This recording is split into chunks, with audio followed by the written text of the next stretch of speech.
용자TV. 안녕하세요. 반갑습니다. 용자TV의 용자입니다. 자, 이번 시간에는 여러분들한테 조금 특별한 시간을 좀 만들어 봤는데요. 이 매번 여러분들한테 제품을 소개를 해드리고 이 캠핑을 가고 이런 영상을 좀 찍어 왔는데, 우리 캠리 분들을 위한 영상도 좀 찍어 보면 좋겠다, 이런 생각이 좀 들었고요. 기존에 저희가 찍었던 몇 가지의 팁들 영상이 있었는데 그게 생각보다 조회수가 올라가면서 많은 분들이 좀 댓글을 남겨주셨어요. 좀 해달라고. 그래서 준비한 영상입니다. 자, 어떤 영상을 좀 준비할까 고민했는데, 난로, 이 동계 시즌이 되면은 난로는 꼭 쓰게 되잖아요. 근데 난로를 어떤 난로를 써야 될까, 이거 상당히 고민이 되더라고요. 제가 캠리 때를 생각해 보니 난로 선택할 때 그 기준을 어떻게 둬야 되는지 그걸 알려주는 분들이 없어서 제가 오늘 그거를 설명드릴까 합니다. 먼저 난로에 어떤 종류가 있는지부터 알아봐야 될 것 같은데요. 크게 볼 수 있는 게 한 6, 7가지 되는 것 같아요. 하나씩 읊어드리도록 할게요. 일단 등유난로 총 3가지가 존재합니다. 반사식 난로, 대류형 난로, 페니터, 뭐 다 이 이름 들어보셨겠죠? 총 3가지로 들 수 있고, 하나에 더 연료를 쓰고 있는 게 바로 뭐 등유, 뭐 휘발유, 경유, 이렇게 3가지를 쓸 수 있는 무시동 히터 또한 있습니다. 그리고 다음으로는 가스 난로, 그리고 전기 난로가 있고요. 마지막으로 이 장작이나 펠렛 등을 사용하고 있는 화목 난로가 있습니다. 자, 그러면 오늘 이 제가 말씀드린 난로에 대해 특징들을 좀 알아보고 나한테 맞는 난로를 선택하는 거, 여러분들 오늘 영상 보시고 결정을 하시면 될 것 같습니다. 자, 일반적인 경우 1평당 발열을 좀 따뜻하게 하기 위해서 필요한 발열 수치가 500칼로리 정도 된다고 합니다. 근데 요거를 진짜 따뜻하게 유지하려면 1평당 1000칼로리 정도로 볼 수가 있을 것 같거든요. 아무래도 우리 가정집 같은 경우에는 벽돌로 되어 있고 시멘으로 되어 있고 막 더 따뜻하잖아요. 하지만 이제 아웃도어 캠핑을 즐기시는 분들이라면 1000조각이 하나로 있는 건데 그 500칼로리 가지고 따뜻해지겠어요? 그렇기 때문에 일반적으로 500칼로리가 아닌 그 배로 한 1000칼로리에서 1200칼로리 정도가 필요하다, 이렇게 보시면 좋을 것 같은데요.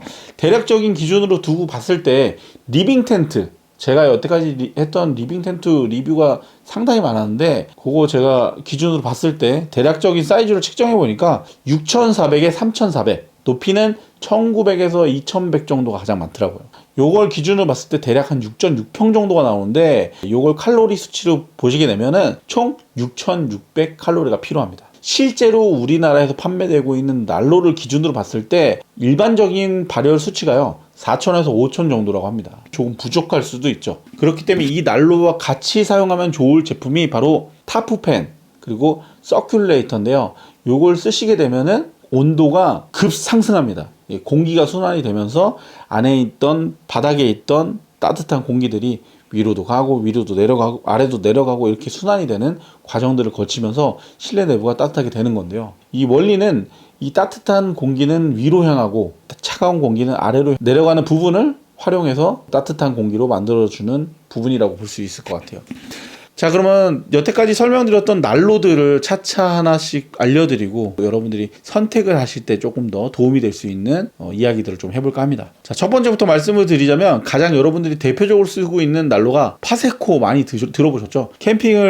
동계 캠핑을 할 때 야, 파세코 난로 사, 이렇게 많이 들어보셨을 거예요. 제가 파세코 난로를 뭐 광고하고 이런 건 아니지만 일반적으로 가장 많이 쓰고 있는 난로가 파세코 난로입니다. 그 제품을 일반적으로 대류형 난로라고들 하는데요. 발열량도 상당히 높고 전기를 쓰지 않기 때문에 쉽게 들고 다닐 수 있는 그런 부분이기도 해요. 일반적으로 오토 캠핑장에서는 전기를 사용해서 쓸 수 있지만 노지 캠핑을 다니시는 경우 혹은 야영장을 다니시는 경우라면 전기가 없는 경우들도 많거든요. 특히 이 대류형 난로 같은 경우에는 전기가 필요하지 않기 때문에 일반적으로 난로만 들고 가시면 사용할 수 있습니다. 그 장점을 가장 크게 볼 수가 있을 것 같고요. 이 또한 연료도 상당히 구하기 쉬운데요. 등유를 사용하고 있기 때문에 주유소에 가면 쉽게 구할 수가 있어요. 또한 이 대류형 난로 같은 경우에는 아까 말씀드렸다시피 발열량이 상당히 높다라고 말씀을 드렸는데 360도 모두 다 발열이 되는 난로입니다. 위쪽까지도 발열이 되죠. 그렇기 때문에 내 텐트 안을 가장 따뜻하게 만들어줄 수 있는 난로이기도 해요. 그렇기 때문에 현재 우리나라에서는 동계 시즌만 되면은 난로를 구하기 힘들 정도로 상당히 많은 분들이 이용하고 계시는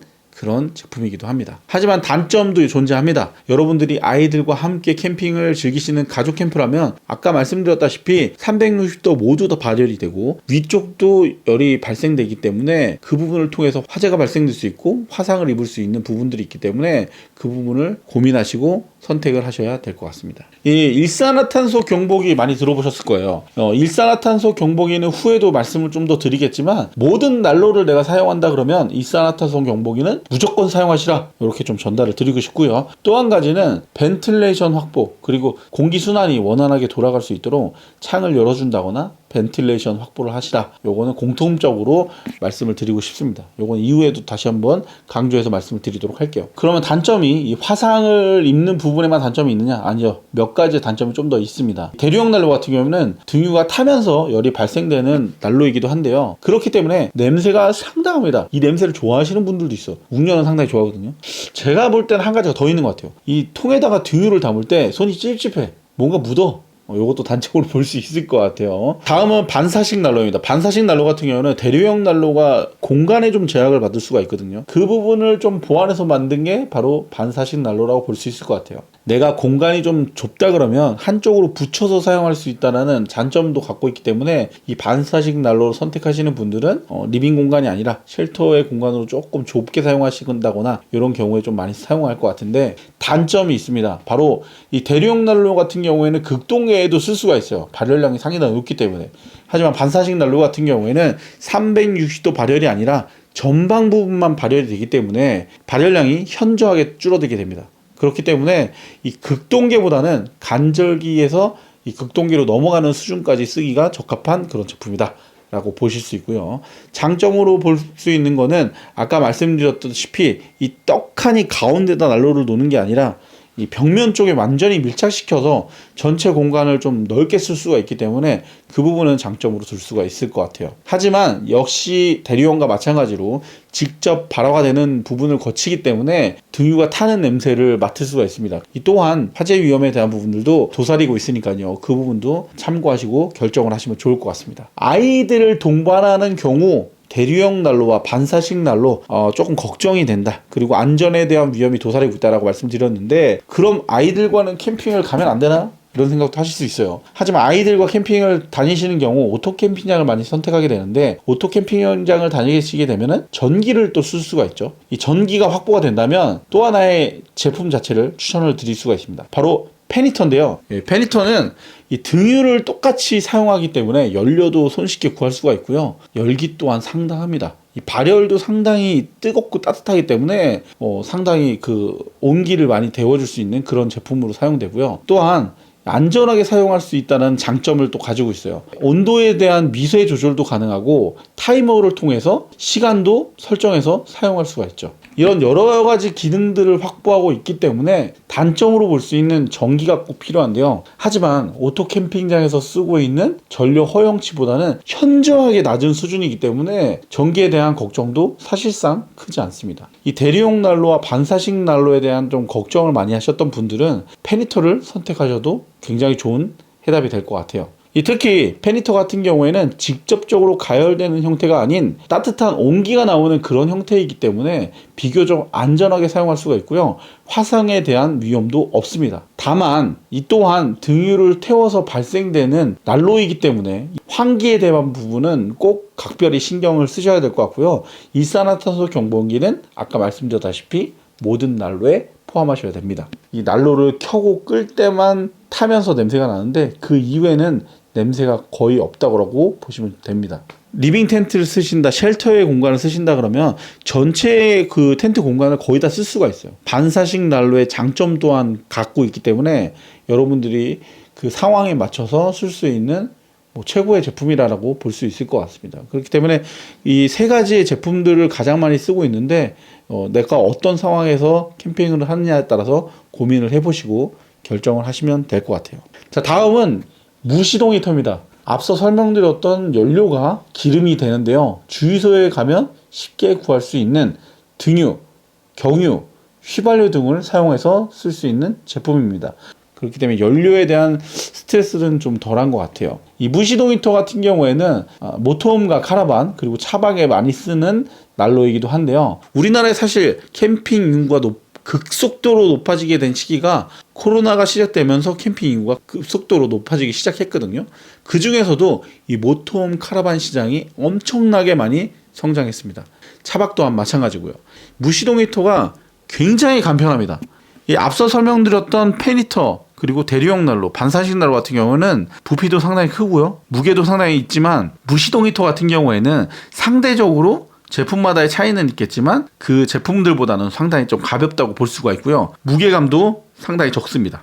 무시동 히터의 종류도 상당히 다양하기 때문에 거치형도 있고요. 매립형까지 있죠. 사실 무시동 히터가 여러분들이 많이 쓰시게 되면서 사건 사고도 상당히 많았었는데요. 뉴스를 통해서도 많이 접하셨을 것 같습니다. 이 캠핑카에서도 무시동 히터 사고가 있었고 이 텐트 등에서 사용을 하면서도 문제들이 발생이 됐었는데 왜 그런지도 좀 설명을 드려보도록 하겠습니다. 무시동 히터 같은 경우에는 저희 용자TV에서도 많이 다뤘었던 컨텐츠이기도 한데요. 자, 무시동 히터를 보시면은 구멍이 총 3개가 있어요. 바로 송풍구, 배기구, 흡입구 이렇게 3개가 있는데요. 특히 흡입구하고 배기구는 이 공간 자체가 상당히 많이 붙어 있습니다. 그렇기 때문에 공기가 흡입이 되면서 배기구를 통해서 매연이 나오고 송풍구로 뜨뜻한 공기가 나가는 원리인데 이 배기구는 일산화탄소가 상당히 많은 양으로 분표가 되죠. 근데 흡입구하고 같이 구멍이 옆에 있어요. 미세한 일산화탄소가 흡입구를 통해서 들어오는 경우들이 많습니다. 그렇기 때문에 무시동 히터를 사용하는 경우라면 일산화탄소 경보기는 가장 무조건 사용해야 되는 제품입니다. 여러분들 사용하실 때 일산화탄소 경보기 필히 사용하시라 이렇게 말씀을 드리고 싶고, 앞서 설명드렸다시피 차박, 모터홈, 카라반이더라도 텐트들과 마찬가지로 산소가 순환할 수 있는 공간들을 충분히 확보하셔야 안전하게 사용하실 수가 있습니다. 그리고 일산화탄소 같은 경우에는 바닥에 좀 가라앉게 돼 있어요. 여러분들이 무시동 히터를 사용해서 캠핑을 하신다 그러면 아래쪽에서 자는 것보다는 좀 위쪽에 자는 게 좀 상대적으로 좀 안전할 수 있거든요. 캠핑을 하실 때 그 부분을 좀 알고 계시면 좀 더 안전하게 이용하실 수 있을 것 같습니다. 12V를 사용한다는 장점을 또 갖고 있어요. 앞서 설명드렸던 팬히터 같은 경우에는 220V를 사용하고 있기 때문에 전기를 사용할 수 있는 캠핑장에서만 사용이 가능하거든요. 하지만 무시동 히터 같은 경우에는 내 차량만 있으면 사용할 수 있는 거죠. 흔히들 여러분들이 파워뱅크라는 걸 사용하시게 되는데 이 파워뱅크 자체가 12V 기준으로 사용할 수 있는 제품이기 때문에 이 파워뱅크만 있다면 무시동 히터를 언제 어디서든지 사용할 수 있다는 장점이 있습니다. 그리고 이 팬히터와 마찬가지로 온도 조절도 미세하게 조절이 가능하고요. 타이머를 통해서 조작도 가능합니다. 팬히터에는 없는 리모컨까지 확보를 하고 있기 때문에 정말 편리하게 사용할 수 있는 그런 제품으로 볼 수가 있어요. 그렇기 때문에 사실 가장 캠퍼들한테 많이 관심을 받고 사랑을 받고 있는 그런 제품이기도 합니다. 자, 그러면 제가 알려드렸던 총 4가지의 난로가 있는데 이 4가지의 난로 중에서 여러분들의 캠핑 스타일에 맞춰서 난로를 선택해 보시고, 여기에 조금 더 좀 감성이 너무 없는데 캠핑이 조금 감성이 있어야 되는데 라고 생각될 때 선택할 수 있는 제품이 있는데, 그게 바로 화목난로입니다. 장작과 펠렛을 사용해서 태우는 방식의 난로인데요. 그렇기 때문에 감성적인 느낌도 상당히 강하고요. 실제로 발열량도 상당합니다. 내가 태우는 장작에 비례하기 때문에 장작을 얼마나 넣느냐에 따라서 이 발열량도 달라지게 됩니다. 그렇기 때문에 여기서 중요한 부분은 난로를 통해서 들어가는 비용이 상당하다. 연료값이 상당하다. 이렇게 말씀을 드릴 수가 있습니다. 사실 등유값도 상당히 많이 올랐는데 이 장작값도 무시를 못 하거든요. 장작 한 자루 가가지고 내가 하루 종일 따뜻하게 있을 수 있다? 없다. 절대로 없다. 장작으로 나가는 비용이 지출이 크다라는 부분이 단점으로 들 수가 있고요. 상당한 무게감을 갖고 있습니다. 난로 같은 경우에는 기본적으로 무게감, 부피감을 갖고 있지만 화목난로 같은 경우에는 철제 소재로 이루어져 있기 때문에 무게가 상당하죠. 그리고 부자재도 상당히 많아요. 설치를 하는 경우, 철수를 하는 경우에도 상당히 불편합니다. 여러분들이 귀차니즘이 심한 경우라면 이거 귀차니즘 감당이 안 돼요. 설치할 때 텐트 치고 걷는 것도 힘든데 화목난로까지 설치한다? 상당히 귀찮은 일이 됩니다. 부수적으로 설치해야 되는 게 연통도 있고요. 나중에 철수하고 나면 재도 치워야 되기 때문에 상당한 불편함, 선택적으로 고민하시고 결정을 내리시면 될 것 같아요.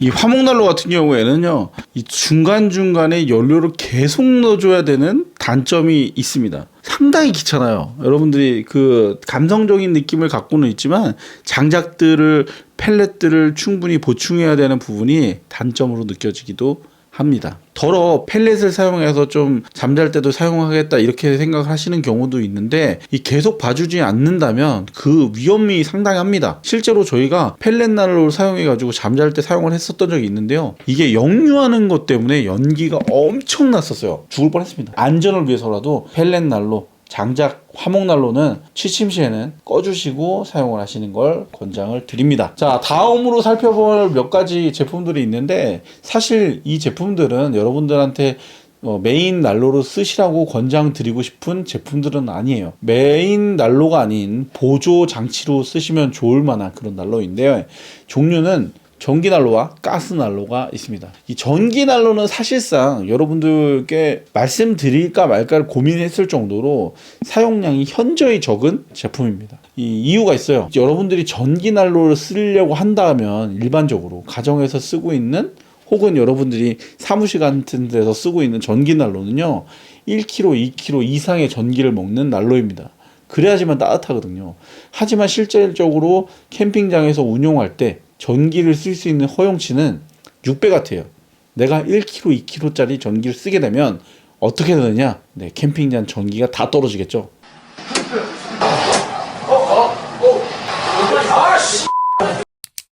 캠핑장에 있는 캠퍼들이 전기를 전체 다 못 쓰게 되는 그런 엄청난 결과를 초래하게 됩니다. 내가 엄청난 민폐꾼이 되는 거죠. 내가 여러분들이 난 모르겠다, 내가 뭐 전기 떨어진다든지 말든지 난 신경 안 쓸란다 하시는 분들은 모르겠는데, 내가 민폐꾼이 되지 않기 위해서는 600W 이하의 제품을 쓰셔야 되는데, 600W 이하의 제품이요, 주먹만 해요. 주먹만 해요. 거짓말 같죠? 진짜 주먹만 합니다. 상당히 작은 크기의 난로만 사용할 수 있기 때문에 이거 조그만 거 얼마나 따뜻하겠어요. 사실은 광고로는 따뜻하다고 합니다. 제가 어느 순간 뭐 광고를 할 수도 있어요. 하지만 여러분들, 오늘의 이 영상 믿으셔야 됩니다. 사실 그거 사용한다고 따뜻해지지가 않아요. 이 난로 언제 써야 되느냐? 나 그냥 루프탑에서 쓸 건데 괜찮지 않을까? 안 따뜻해요, 여러분들. 하나도 안 따뜻합니다. 내가 반려견이 있다 하시는 분들 그냥 이 강아지나 고양이한테 이렇게 쬐주는 역할로만 쓰실 수 있고요. 사실 큰 도움 안 됩니다. 이건 추천해드리지 않아요. 생각하지 말고 요거는 좀 뒤로 좀 제껴놔라, 이렇게 좀 말씀을 드리고 싶고요. 그럼에도 내가 좀 필요하다고 생각하시는 분들은 좀 그 여러 가지 제품들이 또 나와 있으니까 예쁜 거 사시면 됩니다. 아셨죠? 자, 다음은 가스난로입니다. 이 가스난로 같은 경우에는 사실 상당히 위험한 제품이라고도 볼 수 있어요. 이 가스난로가 가장 위험이 도사리고 있는 제품이에요. 사실 아까 말씀드렸던 무시동 히터 또한 많은 사고를 유발한다고 하는데, 요즘 뉴스에 보면 가장 사고가 많은 난로 중에 하나가 바로 가스 사고입니다. 이 캠핑뿐만 아니라 낚시를 하시는 분들 같은 경우에도 가장 손쉽게 구할 수 있는 가스 난로를 이용하시는 분들이 많은 것 같아요. 제가 얼마 전에 봤던 뉴스에서도 그런 이야기가 좀 있더라고요.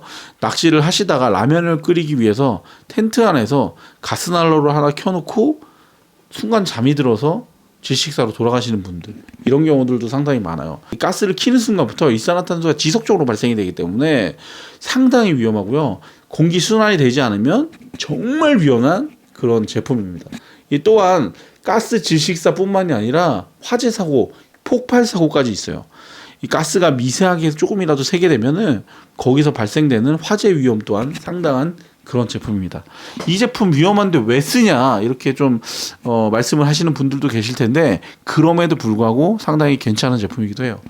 자, 어떨 때 좋냐? 이 낚시나 간단하게 간절기에 캠핑을 즐기시는 경우라면 환기가 잘 되는 텐트가 아닌 외부 생활, 혹은 이 밖에서 불멍을 하는 경우에 너무 춥다, 내 와이프가, 내 아이가, 내 여자친구가 춥다, 요럴 때 그냥 슥 그냥 가스난로 하나 넣어주면은 상당히 좋아한다, 점수 좀 딴다, 이렇게 좀 말씀을 드리고 싶습니다.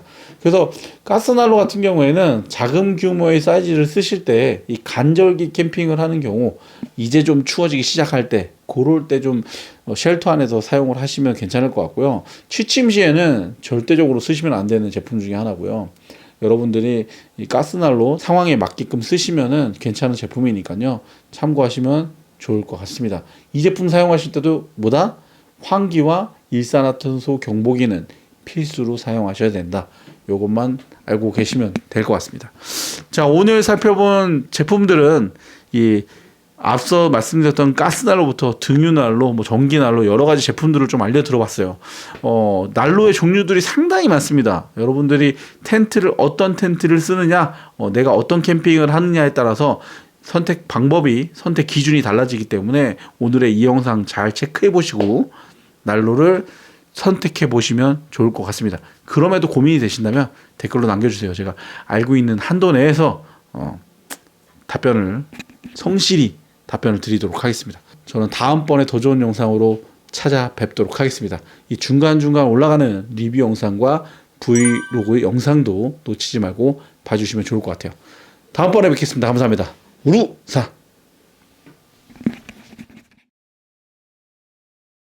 용자TV